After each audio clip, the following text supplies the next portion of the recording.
Welcome to Mission APSC AJ YouTube channel. আজিৰ এই ভিডিঅ'টোত আমি আলোচনা কৰিম এটা ডিফাৰেণ্ট টপিকৰ ওপৰত। সো যিসকল সিভিল ইঞ্জিনিয়াৰিং গ্ৰেজুৱেট আছে বা যিসকল সিভিল ইঞ্জিনিয়াৰ ডিপ্লোমা আছে, সো তেওঁলোকে সদায় নিজকে এজন সাকসেসফুল সিভিল ইঞ্জিনিয়াৰ হ'ব বিচাৰে আৰু বহুতৰে লাইফত গভৰ্ণমেণ্ট জব বা সিভিল ইঞ্জিনিয়াৰিঙৰ ৰিলেটেড জব কৰাটোৱে তেওঁলোকৰ এইম নহয়। কিছু সংখ্যক এনেকুৱা ধৰণৰ ষ্টুডেণ্টও থাকে যিসকলে ভাবে কি সিভিল ইঞ্জিনিয়াৰ ডিগ্ৰীটো লোৱাৰ পিছত আমি নিজকে এজন সাকসেসফুল কন্ট্ৰাক্টৰ বা সাকসেসফুল ঠিকাদাৰ হিচাপে বা এন্টাৰপ্ৰেনাৰ হিচাপে এস্টাবলিশ কৰিবলৈ। সো তাৰ কাৰণে আজি আমি ডিসকাশন কৰিম সিভিল ইঞ্জিনিয়াৰিঙৰ গ্ৰেজুৱেট এজনে পঢ়া শুনাৰ লগতে আৰু কেনেকুৱা ধৰণৰ এস্পেক্টখিনি বা কোনখিনি স্কিল আৰ্ন কৰিলে জীৱনত সফল হ'ব পাৰে বা নিজকে ওয়েল এস্টাবলিশ ঠিকাদাৰ বা কন্ট্ৰাক্টৰ হিচাপেও প্ৰতিষ্ঠা লাভ কৰিব পাৰে, সেই বিষয়ে আজিৰ এই ভিডিঅ'টোত আমি ডিসকাশন কৰিম। আপোনালোকে নিশ্চয় বহু ঠাইত শুনিছে যে আপোনালোকৰ ঘৰতে হয়তো কয় আমুকৰ ল'ৰাটোৱে বা আমুকৰ ছোৱালীজনীয়ে মাত্ৰ বিএ কৰিছে বা বিকম কৰিছে বা বিএসসি কৰিছে, কিন্তু 4 বছৰ কনষ্ট্ৰাকচন কাম কৰি আছে, 3 বছৰ 4 বছৰ ধৰি সাইট হ্যান্ডেল কৰি আছে আৰু আপোনাক বহুতে হয়তো পইণ্ট কৰি কয় তই সিভিল ইঞ্জিনিয়াৰিং ডিগ্ৰী লৈ জব বিচাৰি ঘূৰি ফুৰিছ। সো প্ৰত্যেক চহৰত প্ৰত্যেকটো ফেমিলি ফাংচনত বা বন্ধুবৰ্গৰ লগত আপোনালোকে সেই কথাটো শুনিবলৈ পায়। কাৰণ আমাৰ দেশত এনেকুৱা বহু মানুহ আছে যিসকলৰ কোনো ধৰণৰ ইঞ্জিনিয়াৰিং ডিগ্ৰী বা ডিপ্লোমা নথকাৰ পিছতো কনষ্ট্ৰাকচন বা ঠিকাদাৰীৰ যিটো বিজনেস হয় বা কন্ট্ৰাক্টৰ যিটো বিজনেস হয় সেইটোত একেবাৰে সফল হয়। তেওঁলোকৰ কোনো ধৰণৰ ফৰ্মেল ইঞ্জিনিয়াৰিঙৰ ডিগ্ৰী নাই। সো ইয়াৰ ৰিজনটো হয়তো বহুতে জানে কিহৰ কাৰণে হয়। সো এতিয়া আমাৰ মাজত এটাই প্ৰশ্ন উদয় হয় যে ডিগ্ৰী থাকিলে আমি কিয় সফল কন্ট্ৰাক্টৰ বা ঠিকাদাৰ হ'ব নোৱাৰো। কাৰণ তাৰে এটা মূল ৰিজন হৈছে ঠিকাদাৰ মানে কেৱল ব্ৰিক সিমেন্ট বা ড্ৰয়িঙৰ কামেই নহয়। সো ঠিকাদাৰ বা কন্ট্ৰাক্টৰৰ কাৰণে আমাক লাগিব এটা স্মাৰ্ট চিন্তা, ইয়াৰ লগতে এক্সপিৰিয়েন্স লাগিব, ইয়াৰ লগতে যোগাৰ কৰাৰ কৌশল আপোনালোকৰ মাজত থাকিব লাগিব, তেতিয়াহে আপোনালোকে কন্ট্ৰাক্টৰ হিচাপে সাকসেস হ'ব পাৰিব। সো এই ভিডিঅ'টোত আমি বিশদভাৱে আলোচনা কৰিম কিদৰে এজন সিভিল ইঞ্জিনিয়াৰিঙে বা এজন সিভিল ইঞ্জিনিয়াৰে এটা সফল কনষ্ট্ৰাকচন ফাৰ্ম বা এটা ঠিকাদাৰী প্ৰতিষ্ঠান গঢ়িব পাৰে, সেই বিষয়ে আজি আমি ডিসকাশন কৰিম। সো একচুয়ালি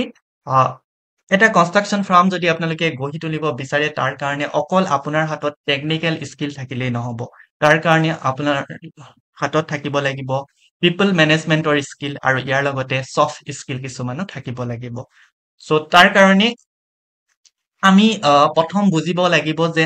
নন ইঞ্জিনিয়াৰ্স বা যিসকলে নৰ্মেল ডিগ্ৰী কৰিছে তেওঁলোক কিয় সফল কন্ট্ৰাক্টৰ হ'ব পাৰিছে বা আমাৰ ইঞ্জিনিয়াৰ্স সকল কিয় সফল কন্ট্ৰাক্টৰ বা সাকসেসফুল কন্ট্ৰাক্টৰ হ'ব পৰা নাই। সো আমাৰ ভাৰতৰ যিটো কনষ্ট্ৰাকচন ইণ্ডাষ্ট্ৰি তাত ডিগ্ৰীতকে এক্সপিৰিয়েন্সটো বহুত বেছি মেটাৰ কৰে। সো এজন নন ইঞ্জিনিয়াৰ 10 বছৰ ধৰি সাইটত থাকিলে তেওঁ জানে যে তেওঁ কিদৰে কাম আৰম্ভ কৰিব, লেবাৰ্স বিলাকক কেনেকে মেনেজ কৰিব,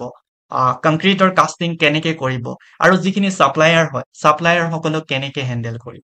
আৰু যিসকল ইঞ্জিনিয়াৰ্স ডিগ্ৰী লৈ আহিছে বা ডিপ্লোমা লৈ আহিছে তেওঁলোকে 4 বছৰ যিখিনি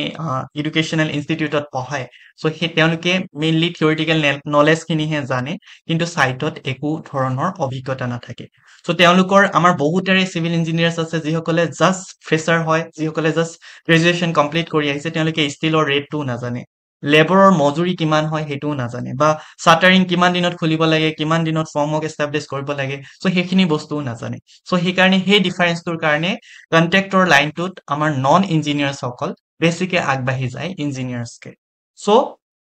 আপোনালোকে যদি কন্ট্ৰাক্টৰ বা এখন কনষ্ট্ৰাকচন ইণ্ডাষ্ট্ৰীৰ ফাৰ্ম এখন খুলিব যদি বিচাৰে, তেতিয়াহ'লে আপোনালোকৰ প্ৰেক্টিকেল নলেজ থকাটো আৰু লগতে গ্ৰাউণ্ড এক্সপিৰিয়েন্স থকাটো বহুত বেছি ইম্পৰ্টেন্ট। সো প্ৰেক্টিকেল নলেজ আৰু গ্ৰাউণ্ড এক্সপিৰিয়েন্স এই দুটা ইকুৱেল হৈ পেলাইহে আপোনালোকে সাকসেসটো পাব পাৰে।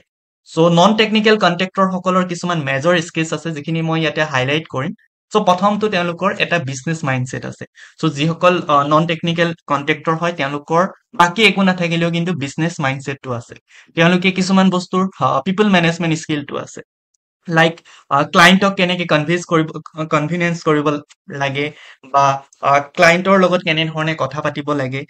ভেন্ডৰৰ লগত কেনেকুৱা ধৰণৰ ৰিলেশ্যন মেনেজ কৰিব লাগে, অফিচাৰ্ছৰ লগত কেনেকুৱা ধৰণৰ ৰিলেশ্যনছ মেনেজ কৰিব লাগে। সো সেইখিনিৰ বিষয়ে তেওঁলোক অৱগত হয় আৰু ইয়াৰ লগতে প্ৰফিট মাৰ্জিন কেনেকৈ বজাই ৰাখিব লাগে সেইখিনিৰ বিষয়েও তেওঁলোকে জানে। কিন্তু আমাৰ চিভিল ইঞ্জিনিয়াৰ সকলৰ সমস্যাসমূহ হৈছে কি তেওঁলোকে টেকনিকেল হলেও ফিল্ডত তেওঁলোক ৰেডি নহয় তেওঁলোকে লেবাৰক কেনেকে বুজাব বা যিখিনি একচুৱেলি কনষ্ট্ৰাকচন চাইট বা যিখিনি মানুহে কাম কৰে লাইক মিস্ত্ৰী বিলাক হওক চ' সিহঁতৰ লগত কেনেধৰণে কথা পাতিব কেনেকুৱা স্কিলৰ যোগেদি তেওঁলোকক মেনেজ কৰিব লাগিব সেই বস্তুখিনি আমাৰ যিখিনি ইঞ্জিনিয়াৰিং ডিগ্ৰী কৰি আহে তেওঁলোকৰ মনত এটা প্ৰব্লেম থাকে আৰু বহু ক্ষেত্ৰত বিভিন্ন ধৰণৰ ইঞ্জিনিয়াৰ্ছ ডিগ্ৰী কৰা মানুহসকলৰ মাজত ইগ' ক্লেছেছ এটা থাকে চ' তেওঁলোকে ভাবে যে আমি ইমান পঢ়ি আহিছো মই মিস্ত্ৰীজনৰ লগত কথা পাতিম নেকি বা লেবৰজনৰ লগত কথা পাতিম নেকি এনেকুৱা এটা ইগ' এটাও তেওঁলোকৰ মনত আহি যায় চ' ইয়াৰ লগতে চাইট কেনেকে হেণ্ডেল কৰিব লাগে এই বস্তুখিনি কিন্তু আমাৰ কলেজ বিলাকত শিকোৱা নহয় চ' এইখিনিৰ কাৰণে চিভিল ইঞ্জিনিয়াৰ যিসকলে ডিগ্ৰী কৰিছে বা ডিপ্ল'মা কৰিছে তেওঁলোকে কণ্ট্ৰেক্টৰ লাইনত বিশেষকৈ ছাকচেছ হোৱা দেখা পোৱা নাযায় আৰু কলেজ কাৰিকুলামতো বহুতখিনি গেপ আছে চ' আমাৰ ইঞ্জিনিয়াৰিং কলেজ বিলাকত কেনেধৰণে RCC ডিজাইন কৰিব লাগে ষ্ট্ৰাকচাৰেল এনালাইচিছ কি হয় চ' মেইনলি থিয়ৰিটিকেল আৰু নিউমাৰিকেল এপ্ৰ'চ বিলাক শিকায় অট'কেডত ড্ৰয়িংখিনি শিকায় কিন্তু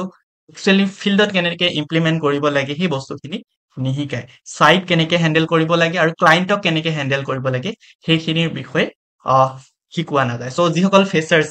ইঞ্জিনিয়াৰ ফাৰ্ষ্ট চাইটত যায় বা চাইট ইঞ্জিনিয়াৰ হিচাপে জইন কৰে কোনো ধৰণৰ প্ৰাইভেট ইণ্ডাষ্ট্ৰীত বা প্ৰাইভেট কনষ্ট্ৰাকচন ফাৰ্মত তেওঁলোকে প্ৰথমতে দেখা পায় যে 12-13 ঘণ্টা চাইটত থাকিব লাগে আৰু তেওঁলোকে প্ৰথমতে ভাবি লয় যে চিভিল ইঞ্জিনিয়াৰিং ফিল্ডত ৱৰ্ক লাইফ বেলেঞ্চটো নাই আৰু 12 ঘণ্টাত চাইটত থিয় হৈ থাকিব লাগে সেই বস্তুটো তেওঁলোকে মনত আহে কিন্তু একচুৱেলি সেই 12 ঘণ্টা চাইটত থিয় হোৱাৰ পিছত যিটো অভিজ্ঞতা পোৱা যায় সেই অভিজ্ঞতাটোৱে আপোনালোকৰ ভৱিষ্যত জীৱনটোক বহুত বেছি সুন্দৰ কৰিব বা আপোনালোকে বহুত বেছি এটা এক্সপিৰিয়েঞ্চ গেইন কৰিব পাৰিব চ' আপোনালোক যিসকলে ফ্ৰেচাৰ্ছ হয় কোনোবাই যদি চাইট ইঞ্জিনিয়াৰ হিচাপে কৰবাত প্ৰাইভেট কনষ্ট্ৰাকচন কোম্পানীটো জব পাইছে চ' প্ৰথম 1 বছৰ 2 বছৰ অকমান চাইট জব কেনেকুৱা হয় বা চাইটত থাকিলে কি শিকিব পৰা যায় সেই বস্তুখিনি অকমান হলেও অভিজ্ঞতাটো ল'ব লাগে চ' মই যিসকল ফ্ৰেচাৰ্ছ হয় তেওঁলোকক মই এইটোৱে কম এজন ফ্ৰেচাৰ ইঞ্জিনিয়াৰে প্ৰথমে সৰু সৰু চাইট বিলাকৰ কাম বিলাক কৰিব লাগে আৰু অন্ততঃ 1 বছৰ ফিল্ড এক্সপিৰিয়েঞ্চ ল'ব লাগে আৰু কলেজত থকাৰ সময়ত আজিকালি বহুত গভৰ্ণমেণ্টে ইণ্টাৰ্ণশ্বিপৰ স্কিম উলিয়াইছে চ' 30 পৰা 45 ডেজ যিবিলাক আমাৰ কনষ্ট্ৰাকচন ইণ্ডাষ্ট্ৰী হয় তাতে 30 পৰা 45 ডেজ মান ইণ্টাৰ্ণশ্বিপ কৰিলে অকমান হলেও বেনিফিট হ'ব আৰু ইণ্টাৰ্ণশ্বিপটো কৰি পেলাই জাষ্ট চাইটত থিয় হৈ থাকিলে নহ'ব তাত থকা লেবাৰৰ লগত কথা পাতিব লাগিব কণ্ট্ৰেক্টৰৰ লগত কথা পাতিব লাগিব তেওঁলোকে একচুৱেলি কি বনাই আছে কি প্লেন কৰিছে তেওঁলোকৰ ৰিলিভেণ্ট ড্ৰয়িংছ বিলাক কি বা কেনেকুৱা ৱেট কণ্ট্ৰেক্টৰজনে লেবাৰ্ছ বিলাকক হেণ্ডেল কৰি আছে তেওঁৰ মেনেজমেণ্ট স্কিলটো কেনেকুৱা চ' সেই বস্তুখিনি তেতিয়াৰ পৰাই চাব লাগিব মানে কলেজত থকা দিনৰ পৰা আৰু ফ্ৰীলান্সিং বা যিবিলাক সৰু সৰু প্ৰজেক্ট সেইবিলাকত অকমান হলেও কাম আৰম্ভ কৰক বা হেল্প কৰক কণ্ট্ৰেক্টৰক অকমান সহায় কৰি দিয়ক লাইক এষ্টিমেশ্যন ড্ৰয়িং অট'কেডৰ ড্ৰয়িঙকে আপোনালোকে অলপ বনাই দিয়ক চ' তেনেধৰণে আগবাঢ়িব পাৰে যিসকল ফ্ৰেচাৰ ইঞ্জিনিয়াৰ্ছ হয় আৰু কনষ্ট্ৰাকচন মেনেজমেণ্ট প্ৰজেক্ট এক্সিকিউশ্যনৰ বিভিন্ন ধৰণৰ শ্বৰ্ট কৰ্চেছ কিছুমান আজিকালি অনলাইনত এভেইলেবল হয় সেইখিনি বস্তু আপোনালোকে অকমান চাওক ইউটিউবত বহুতখিনি ভিডিঅ'জ আছে য'ত নেকি কনষ্ট্ৰাকচন মেনেজমেণ্টৰ কোৱালিটিজ প্ৰজেক্ট এক্সিকিউশ্যন কেনেকে কৰা হয় সেইবিলাকৰ বিষয়ে এক্সপ্লেইন কৰা থাকে তাৰপিছতে আৰু কেইটামান স্কিল আপোনালোকে শিকিব লাগিব লাইক লিডাৰশ্বিপ স্কিল আৰু ক্ৰাইচিছ হেণ্ডেলিং কৰিবলৈ সেইকেইটা স্কিল আপোনালোকে জানিব লাগিব আপোনালোকৰ ছাপ'জ কিছুমান ঠাইত আপোনালোকে যেতিয়া চাইটত থাকিব তেতিয়াহ'লে দেখা পাব যে লেবাৰ্ছ বিলাক শ্বিফ্ট হৈ থাকে চ' এইখিনি লেবাৰ আজি আহিলে কাম কৰি বেয়া লাগিলে তেওঁলোক গুচি গ'ল চ' তাৰপিছত আপুনি নতুন লেবাৰ কেনেকে আনিব চ' এইখিনিৰ বিষয়ে আপোনাৰ এটা মেনেজমেণ্ট স্কিল থাকিব লাগিব চ' টাইমত প্ৰজেক্ট ডেডলাইনটো কেনেকে কমপ্লিট কৰিব সেই বস্তুখিনি আপোনালোকে শিকিব চ' মেইনলি ৰিস্ক ল'ব শিকিব লাগিব চ' কণ্ট্ৰেক্টৰ বা ঠিকাদাৰী হৈছে 3টা বস্তুৰ সংমিশ্ৰণ এটা হৈছে ৰিস্ক দেন ৰেছপন্সিবিলিটি আৰু ৰিলেশ্যনশ্বিপ চ' এই গোটেই 3টা আপোনালোকে যদি মেইনটেইন কৰিব পাৰে তেতিয়াহে আপোনালোকে কণ্ট্ৰেক্টৰ হিচাপে ছাকচেছ হ'ব পাৰিব চ' ইঞ্জিনিয়াৰে যদিহে এই সকলো স্কিল একেলগে বিকাশ কৰে তেওঁ নন টেকনিকেল কণ্ট্ৰেক্টৰৰ পৰা বহু বেছি আগবাঢ়ি যাব আমাৰ অসমতো এনেধৰণৰ বহু ইঞ্জিনিয়াৰ্ছ আছে যিসকলে কণ্ট্ৰেক্টৰ লাইনটো চুজ কৰিছিলে আৰু তেওঁলোকে কণ্ট্ৰেক্টৰ হিচাপে নিজে বহুত বেছি ভালকৈ প্ৰতিষ্ঠা লাভ কৰিব সক্ষম হৈছে চ' তেওঁলোকৰ এটা কমন বিহেভিয়াৰ আছে বা এটা কমন তেওঁলোকে চেষ্টা কৰিছিলে আগতে তেওঁলোকে কলেজৰ পিছতে গাউন এক্সপিৰিয়েঞ্চ লৈছিলে ফিল্ডত নামি শিকিছিলে চ' সেয়েহে মই আপোনালোকৰ কাৰণে এইটোৱেই মেছেজ আগবঢ়াম আপোনালোকৰ অকল ডিগ্ৰী বা ডিপ্ল'মা থাকিলে ইঞ্জিনিয়াৰ্ছ নহয় ডিগ্ৰীৰ লগতে স্কিল এক্সপিৰিয়েন্স এই গোটেইখিনিৰ কম্বিনেশ্যনৰ যোগেদিহে আপোনালোকে নিজকে এজন সফল ইঞ্জিনিয়াৰ্ছ হিচাপে প্ৰতিষ্ঠা কৰিব পাৰিব চ' এই ভিডিঅ'টোত মই আপোনালোকক কেনেধৰণে যিসকল আনএমপ্লয়ড ইঞ্জিনিয়াৰ্ছ হয় বা যিসকলে কণ্ট্ৰেক্টৰ লাইচেন্স উলিয়াব বিচাৰি আছে চ' তেওঁলোকে কেনেধৰণে এপ্লাই কৰিব পাৰিব কি ডকুমেণ্টছ লাগিব সেই বিষয়েও এই ভিডিঅ'টোতে মই আপোনালোকক জনাই দিছো চ' যিসকল আনএমপ্লয়ড ইঞ্জিনিয়াৰ্ছ আছে তেওঁলোকে এই লাইনটোৰ ক্ষেত্ৰত যথেষ্ট পৰিমাণে যদিহে আগ্ৰহী হয় আগবাঢ়িব পাৰিব চ' এইখিনি বিষয় মই এই ভিডিঅ'টোতে এতিয়া মেনশ্যন কৰি আছো আপোনালোকে কন্ট্ৰেক্টৰ ৰেজিষ্ট্ৰেশ্যন কেনেকে কৰিব লাগে তাৰ কাৰণে মই সেৱা সেতু পৰ্টেলটো দেখাই দিছো এইটো অসম গভৰ্ণমেণ্টে এই পৰ্টেলটোত ৰেজিষ্ট্ৰেশ্যনৰ ফেচিলিটি দিয়া আছে বিভিন্ন ধৰণৰ ডিপাৰ্টমেণ্টৰ কাৰণে মেইনলি পিডব্লিউডি ডিপাৰ্টমেণ্টত আপোনালোকে যদি কন্ট্ৰেক্টৰ ৰেজিষ্ট্ৰেশ্যন কৰিব বিচাৰে চ' ইয়াতে আপোনালোকে আনএমপ্লয়ড ইঞ্জিনিয়াৰ্ছ বা যিখিনি গ্ৰেজুৱেট ইঞ্জিনিয়াৰ্ছ হয় বা বি কেটেগৰীৰ কাৰণে এটা নতুন ৰিকুৱাৰমেণ্ট টেব আপোনালোকে ইয়াতে দেখা পাব ইয়াতে আপোনালোকে সুন্দৰকে চাব পাৰে new registration for unemployed graduate engineers so' যিসকলৰ বি ডিগ্ৰী আছে তেওঁলোকে কি ডকুমেণ্ট ছাবমিট কৰিব লাগিব চ' মেইনলি আপুনি যেতিয়া কণ্ট্ৰেক্টৰ হ'ব বিচাৰে আপোনাৰ এখন লেবৰ চাৰ্টিফিকেট থাকিব লাগিব আপোনাৰ আণ্ডাৰত কেইজন লেবৰ কাম কৰি আছে মিনিমাম 10 নাম্বাৰ্ছ অফ লেবাৰ্ছ লাগে চ' এই বস্তুখিনি আপোনালোকে লেবৰ লাইচেন্সৰ পৰা উলিয়াব লাগিব up to date labour licence এইটো বহুত ইম্পৰ্টেণ্ট হয় তাৰ পৰা কোৰ্ট ফি পেন কাৰ্ড থাকিব লাগিব GST চাৰ্টিফিকেট থাকিব লাগিব আৰু বেংক একাউণ্ট চাৰ্টিফিকেট লাগিব এইখিনি আপোনালোকে উলিয়াব লাগিব তাৰ লগতে police verification report obtain from officers not bill' the rank of DSP এইখিনি লাগে আৰু বিটেকৰ পাছ চাৰ্টিফিকেটখন আপোনালোকে দিব পাৰে affidavit of tools and plans affidavit এখন লাগিব আনএমপ্লয়ড গ্ৰেজুৱেট ইঞ্জিনিয়াৰ্ছ আৰু গোটেই ডকুমেণ্টছখিনি চেল্ফ এটেষ্টেড লাগিব চ' এইখিনি ডকুমেণ্ট লৈ আপোনালোকে প্ৰথম অৱস্থাত